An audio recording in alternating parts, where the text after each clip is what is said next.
So House Bill 33 brought us all together. It brought first responders, law enforcement, EMS, the schools, whether they're charter school, private schools, independent school districts, brought us together to have a conversation about how we work together during a critical incident. The people that joined us at this conference today spoke of areas that they want to hear more information and talk more on. And so we are going to bring those topics up quarterly in 2026. So we started a foundation, we laid a foundation, and now we're going to build onto that. So everything that we talked about today, it's preparation, it's getting ready, and all of that is valuable and important. But I hope that what we talked about and what we prepared on, we don't ever have to use. We want our children, we want our schools, we want our communities safe. So we're very fortunate in Travis County to have the partnerships that we do, to have the collaboration between agencies, even outside of law enforcement, with EMS, with fire agencies and federal agencies. So I think that it's extremely important, and I'm glad to be a part of it and look at the opportunity to having this conversation more than just the required once a year. I'm very fortunate to have not been involved in a school shooting scenario, but in other large-scale scenarios that I have been a part of, there are even more moving pieces to one of those incidents than what I'm formally used to.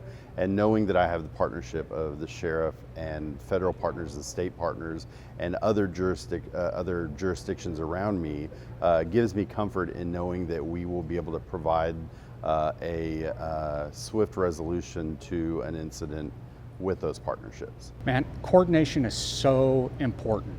The more work that we can do on the front end of a major incident, the smoother that incident is going to run, the less painful it's going to be, and more importantly than that, the outcomes are going to be so much better. This meeting is where a lot of these agencies come together to discuss how are we going to communicate on the scene. It's meetings like this that kind of work all of that out so that we can build those into our standing operator procedures and our policies so that everyone's on the same page when something like this goes down.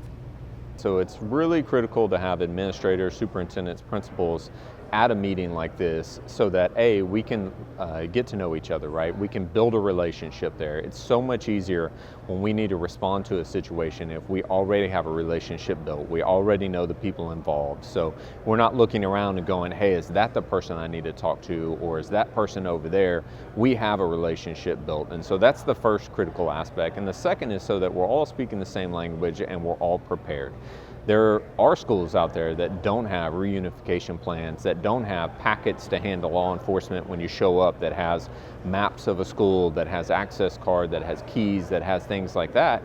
And so we're trying to speak the same language, trying to get on the same page and making sure that we're all doing the same things, preparing, so that when we show up to a scene, that superintendent, that principal, that admin, whoever it is, has the items that we're looking for that's going to make clearing the school or whatever location we're clearing the best that it possibly can, and that they have their reunification plans, because we're running the tactical here.